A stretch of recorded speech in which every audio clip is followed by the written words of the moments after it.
Well, Sammy had men all over the place.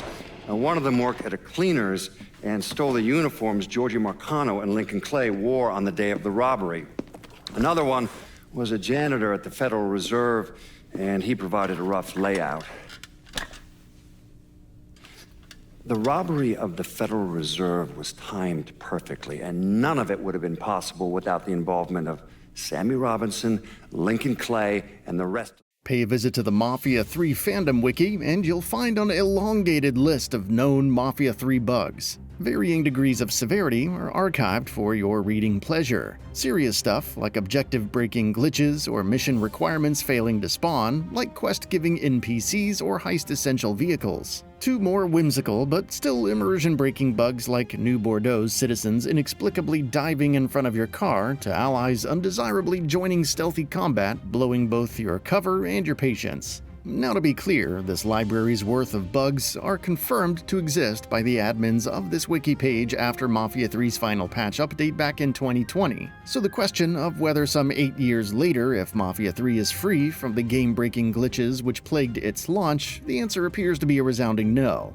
However, switch your browser to Mafia III's various subreddits, and you'll read testimony decrying Mafia III's so-called shoddy, unplayable state. I've only noticed a few bugs here and there, some say, while others declare, aside from a momentary frozen screen following a cutscene, that they played through Mafia III without issues at all. The worst, some acknowledge, was the need to restart the game if this frozen screen failed to reanimate, causing them to lose a portion of their save file. Sorry about the headache, brother. If you're planning on playing through Mafia III in 2024, then these concerns are barely cause for alarm. If we're to take both these stances at face value, the wiki page's lengthy list of problems, or the testimony of players on Reddit who have forged through the front line, then you'd have to go with the Redditors. It's no secret the game launched with a glut of immersion-breaking problems, but much like Cyberpunk 2077, or maybe Shenmue 1 and 2 Remastered, these problems presently seem to be minimal. Your tolerance for such issues will vary amongst yourselves, of course, but in its current state, it doesn't appear Mafia III is unplayable. Fixed? No, but certainly not broken. What's done with you, Lincoln? Sammy's next!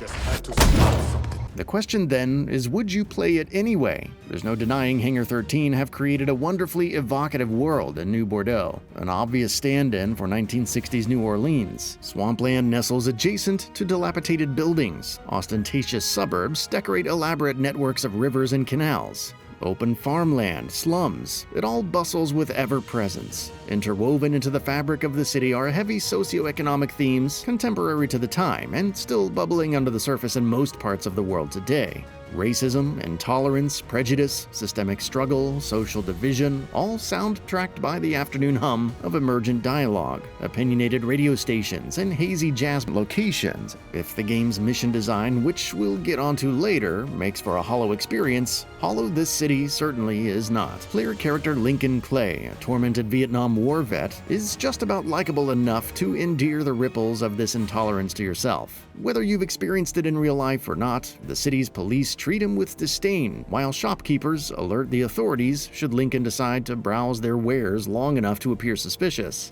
It'd be easy for Hangar 13 to drop the occasional racist slur and resulting anguish into open play as means to appear socially conscious. But having the player live through it firsthand underpins a considerate approach to how these issues materialize and the effects they have. New Bordeaux clearly isn't a city on the cusp of resolution. These societal issues are deeply entrenched, and their effect on gameplay is tangible. The principal issue, however, lies beyond the effects on gameplay and the decisions it forces you to make for Lincoln. For all its attempts at prodding at any political outrage nestling in your soul, Mafia III's absence of consequence, no matter your actions, mean the impact of this on-street tension is reduced. Case in point, you can literally plow through traffic lights and street signs in your stolen muscle car, crash into other vehicles, throw air punches in a pedestrian's face, all within sight of disdainful cops, and they'll do diddly squat. Cross into the wrong side of town and eyebrows will furrow. Anything else other than murdering someone seems fair game. See, it's the game's AI that's the biggest letdown here, and if we consider the point of this article as whether Mafia III is fixed, in inverted commas, then the game's AI unfortunately is unfixable. It isn't only happenstance on the street which leaves you scratching your head as to where the repercussions are. Missions, and in particular missions requiring stealthy approaches, are ruined by lackluster AI. Opponents outright refuse to stay in cover, make nonsensical decisions despite an awareness that a threat is lurking, or will split from the safety of their pack individually to investigate a whistle. Stealth becomes paint by numbers. Spot your target, distract, silently take down, move on.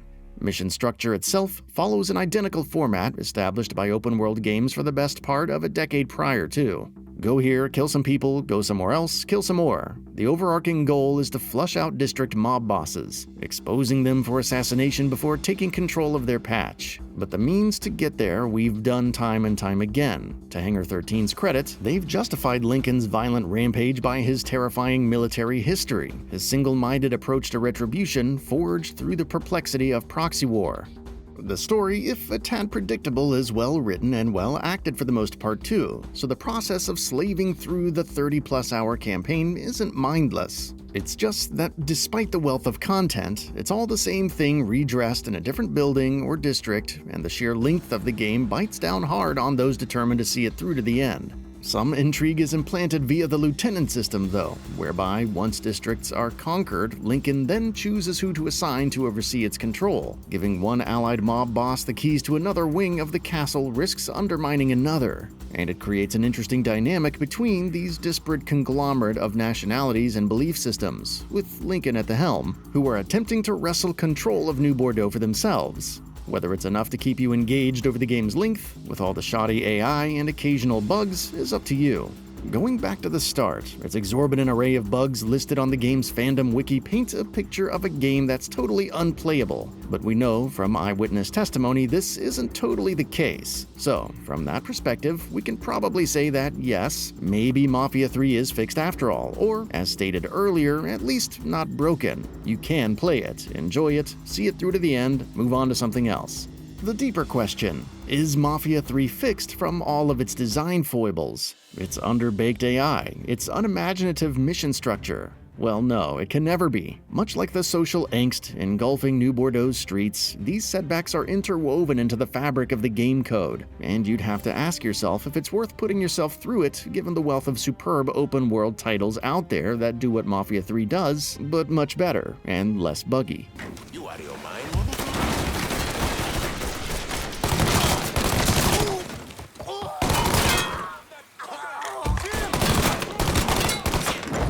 And with that, we reached the end of the video.